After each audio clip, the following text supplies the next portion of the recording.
வணக்கம் லங்காபூர் ஊடக நேயர்களே, மீண்டும் ஒரு சிறப்பு செய்தியோடு சந்திக்கின்றோம். இந்த செய்தியும் செம்மணி புதைகுழி தொடர்பான செய்தி. இந்த செய்தியிலே முதல் கருவை நாங்கள் ஆரம்பத்திலே கூறிவிடுகின்றோம். தொடர்ந்து நீங்கள் இந்த செய்தியை கேட்பதற்காக. செம்மணி புதைகுழியிலே புதைக்கப்பட்ட அந்த சிறுவர்களுடைய உடலங்கள், அந்த சிறுவர்களை உயிரோடு புதைத்தார்களா என்று ஒரு கேள்வி இருக்கிறது. அது எப்படி, ஏன் அந்த கோணத்திலே நாங்கள் கேட்கின்றோம் என்பதைத்தான் இந்த அலசலிலே இலங்கையன் அவர்கள் இந்த அலசலை முன்வைக்கிறார். ஆம், செய்திக்குள் செல்வோம். அதற்கு முன்பாக எங்களுடைய யூடியூப் சேனலை சப்ஸ்கிரைப் செய்யாதவர்கள் செய்து கொள்ளுங்கள். பெல் பட்டனை அழுத்துங்கள், எங்களுடைய செய்திகள் உடனடியாக கிடைப்பதற்கு. அத்தோடு கூட எங்கள் முகநூல் பக்கத்தையும் லைக் செய்ய மறக்காதீர்கள். நன்றி. செய்திக்குள் செல்வோம். நாங்கள் சில வாரங்களாக அந்த செம்மணி புதைக்குழியிலே தோண்டப்பட்டு கொண்டிருக்கின்ற 30க்கும் மேற்பட்ட எலும்புக்கூடுகளை நாங்கள் எடுத்ததாக ஆதாரபூர்வமாக அங்கே நீதிபதிகள், சட்டத்தரணிகள், மனித உரிமைகள் ஆணையாளர்கள், மனித உரிமை மேம்பாட்டாளர்கள், மனித உரிமையை விரும்புகின்றவர்கள், அந்த அதிகாரிகள் என்று பலர் அங்கே அந்த செம்மணி புதைக்குழியிலே நின்று கொண்டு அதற்கான சாட்சியங்களை கொடுத்து கொண்டிருக்கிறார்கள். அந்த வகையிலே நாங்கள் பார்த்த வகையிலே அங்கே புதைக்கப்பட்ட தாயோடு சேர்த்து குழந்தை மார்பிலை வைத்துக்கொண்டு அருகிலே ஒரு பொம்மை, அருகிலே ஒரு பள்ளிக்கூடத்துக்கு கொண்டு செல்லக்கூடிய ஒரு சிறுவனுடைய புத்தக பை, பள்ளிக்கூடத்துக்கு கொண்டு செல்கின்ற அந்த பேக், அந்த பை, இப்படியான விடயங்கள் அங்கே பொருட்கள் அங்கே தோண்டப்படுகின்ற பொழுது வந்து கொண்டிருக்கிறது. அப்படியானால் அந்த தாயும் சேயும் அந்த குழந்தையும் எப்படி கொல்லப்பட்டார்கள், எப்படி கைது செய்யப்பட்டார்கள்? அந்த இராணுவ முகாம்களுக்கு இடையாலே தான் அதிகமான பஸ் பாதைகளோ நடைபாதைகளோ இருந்ததாக கூறப்படுகிறது.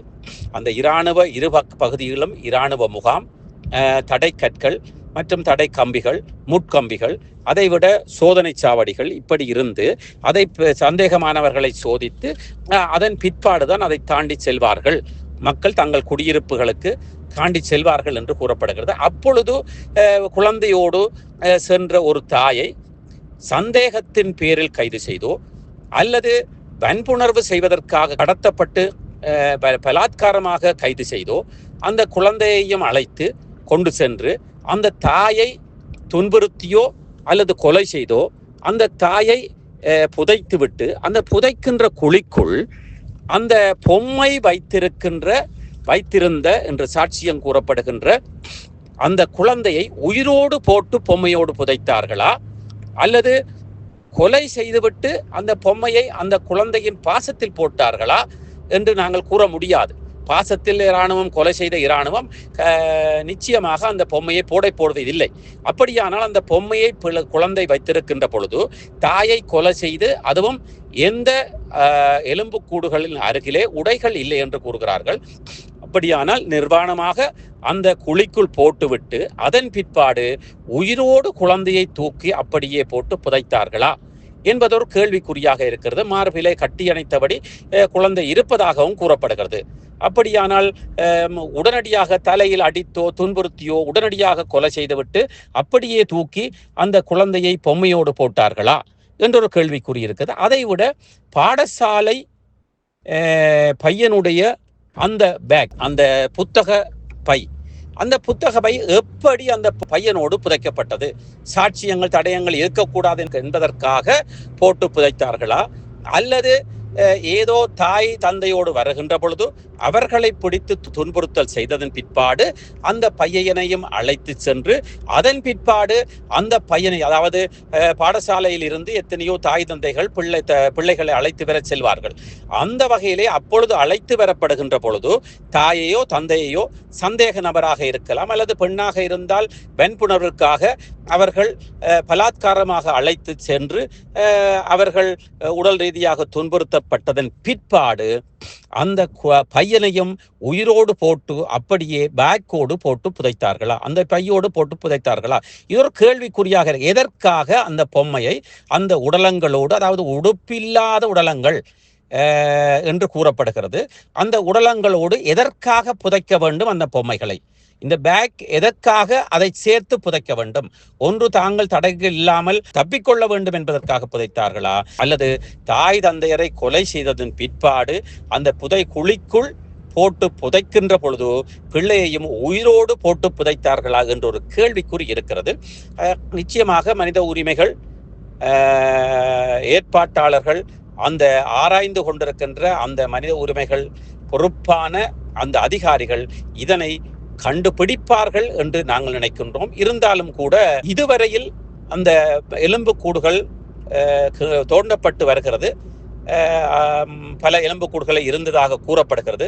இருந்தாலும் அந்த மனித உரிமைகள் அமைப்பில் இருப்பவர்களோ, அங்கே நிற்கின்ற சட்டத்தரணிகள் மற்றும் நீதிபதிகளோ நிச்சயமாக அரசாங்கத்தினால் அழைத்து விசாரிக்கப்பட்டிருக்கலாம், அல்லது இராணுவத்தினாலோ அல்லது போலீசாரோடு அழைத்து விசாரிக்கப்பட்டிருக்கலாம், எச்சரிக்கப்பட்டிருக்கலாம். அந்த வகையிலே பார்க்கின்ற பொழுது அங்கே தோண்டப்படுகின்ற, அங்கே எடுக்கப்படுகின்ற, தோண்டி எடுக்கப்படுகின்ற உண்மைகள் அனைத்தும் வெளி உலகத்திற்கு அவர்களால் கொண்டு வர முடியாது. கொண்டு வந்தார்களாக இருந்தால் அவர்களுக்கே ஆபத்தாக அமையும். அல்லது அப்படியும் வெளியே கொண்டு வந்தார்களாக இருந்தால் அது நாங்கள் சொல்ல வேண்டிய அவசியமே இல்லை. காரணம், இந்த புதைகுழிக்குள் பல ரகசியங்கள் அடைபட்டிருக்கிறது, புதைக்கப்பட்டிருக்கிறது. சந்திரிகாவாக இருக்கட்டும், சந்திரிகாவினுடைய ஆட்சியிலாக இருக்கட்டும், அல்லது அந்த வேளையிலே புதைக்கப்பட்ட வேளையிலே இருந்த சிப்பாய்கள், அந்த நேரத்திலே இருந்த சிப்பாய்கள், தளபதிகள் மற்றும் அதை தாண்டி பெரியவர்கள், அதை தாண்டி உத்தரவிட்டவர்கள், இந்த ரகசியங்களை மறைத்தவர்கள், புதைகுழி இருக்குது என்று தெரிந்து அந்த வேளையிலே பாதுகாப்பு அமைச்சராக இருந்தவர்கள், இவர்கள் அனைவரும் நீதிக்கு முன் நிறுத்தப்பட வேண்டி ஏற்படும். அதனால் நிச்சயமாக இந்த முழுமையான உண்மையும் வெளியே வராது. இப்பொழுது வந்து கொண்டிருக்கின்ற அனைத்து விடயங்களும் ஒரு சொற்ப விடயங்கள் தான் வெளியே வந்து கொண்டிருக்கின்றன என்பதை நாங்கள் நிச்சயமாக ஊகமாக நாங்கள் இந்த செய்தியை வெளியிடுகின்றோம். தொடர்ந்தும் அதை அந்த இடத்திலே பாதிக்கப்பட்ட மக்களுக்கு நிச்சயமாக நீதி கிடைக்க வேண்டும். பலவாறாக பலர் குற்றம் சுமத்துகிறார்கள், விடுதலை புலிகளினால் கொடுமை செய்யப்பட்டவர்கள் என்று. ஒரு சில தேரர்கள் அங்கே இராணுவத்தினரை விடுதலை புலிகள் எல்லாம் புதைத்தார்கள் என்கிறார்கள். வேறு ஒரு சிலர்கள் சகோதர படுகொலை செய்கின்ற பொழுது, இயக்கங்களை அழிக்கின்ற பொழுது அவர்களை விடுதலை புலிகள் கொலை செய்து புதைத்தார்கள் என்று கூறப்படுகிறது. அப்படியானால் அங்கே குழந்தைகள் எப்படி புதைக்கப்படுவார்கள்?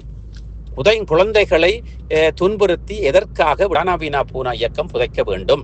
இப்படி ஒரு கேள்வி இருக்கிறது. இதற்கான விடைகளை கீழே கொமெண்ட்ஸில் எழுதுங்கள். நிச்சயமாக ஒரு நீதி கிடைக்கும். உலகளவில் போயோ எங்கேயோ ஒரு நீதி கிடைக்கும்.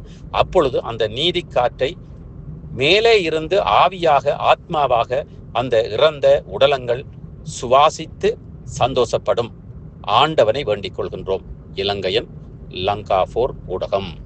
சுவிட்சர்லாந்துல வீடு வாங்க போறீங்க, இல்ல ஆல்ரெடி உங்களுக்கு அங்க வீடு இருக்குன்னா இந்த வீடியோ உங்களுக்காக தான். ஸோ ஸ்கிப் பண்ணாம ஃபுல்லா பாருங்க. ஒரு மனிதனுக்கு வீடு அப்படிங்கிறது ரொம்பவே அத்தியாவசிய தேவை. அத்தியாவசிய தேவைகள்ல முக்கியமான பங்கு வகிக்கிறதே இந்த வீடு தான். ஸோ அப்படி வீடு வாங்குறது, விற்கிறது, இது சம்பந்தமா உங்களுக்கு இருக்கிற நிறைய ப்ராப்ளத்துக்கு சொல்யூஷன் தர ஒரே இடம் தான் உங்கள் செல்வாசக். Your future our vision. இப்போ சுவிட்சர்லாந்துல வீட்டோட வட்டி விகிதத்துல நல்ல மாற்றம் வந்திருக்கு, நிறைய குறைஞ்சிருக்கு. ஸோ நீங்க ஏதாவது அக்ரிமெண்ட் போட்டு வச்சிருக்கீங்கன்னா இப்பவே அதை ரெனிவல் பண்ணி மாற்றி வச்சுக்கிட்டீங்கன்னா உங்களுக்கு நிறைய ப்ராஃபிட்ஸ் இருக்கும். ஸோ இது சம்பந்தமா உங்களுக்கு ஏதாவது அப்டேட்ஸ் வேணும், இந்த மாற்றத்துல உங்களுக்கு ஏதாவது டவுட் இருக்கு அப்படின்னா மறக்காம ஸ்கிரீன்ல தெரிய நம்பருக்கு கால் பண்ணுங்க. சுவிட்சர்லாந்துல நீங்க வீடு வாங்கணும், இல்ல வீடு விற்கணும், அந்த மாதிரி ஏதாவது உங்களுக்கு தேவைகள் இருந்தா மறக்காம எங்களை காண்டாக்ட் பண்ணுங்க. உங்களோட எல்லா தேவைகளையும் உங்க ஃபேமிலியில ஒரு மெம்பரா இருந்து நாங்க பார்த்து பண்ணி கொடுப்போம். இது உங்கள் செல்வாசக். இச்செய்திகளுக்கு பிரதான அனுசரணை செல்வாசோக் இமோபிலியன், சுவிஸ் நாட்டில் முன்னணி நிறுவனம். தொடர்புகளுக்கு 07951464428. வீடு வாங்க, வீடு கட்ட, வீடு திருத்த மற்றும் வீட்டுக்கடன். Your future our vision. இது போன்ற மேலும் பல முக்கிய சுவாரஸ்யமான செய்திகளை அறிந்து கொள்ள லங்கா 4 யூடியூப் சேனலை சப்ஸ்கிரைப் பண்ணுங்கள். எமது செய்திகள் உடனடியாக கிடைக்க பெல் பட்டனை அழுத்துங்கள். அத்தோடு எமது செய்திகளை மற்றவர்களும் பார்வையிட ஷேர் செய்யுங்கள். நன்றி.